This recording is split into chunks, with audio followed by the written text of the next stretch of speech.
hinog na. Sobra. Paano niyo nasabi, sir? Ha? Paano niyo nasabi hinog?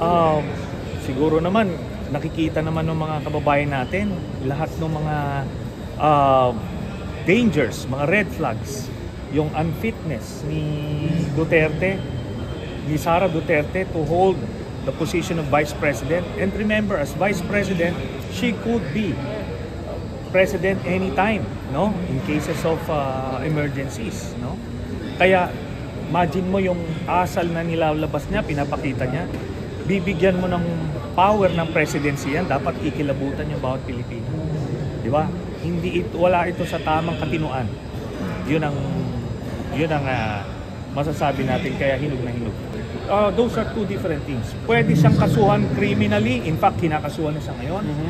Pero kahit na kasuhan ka ng criminal cases, still, Vice President ka pa rin.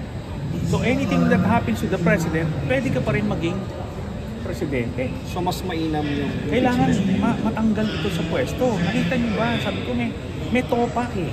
Alam naman natin, hindi naman tayo psychiatrist, pero alam natin yung may topak at yung normal. Ito, hindi ito normal.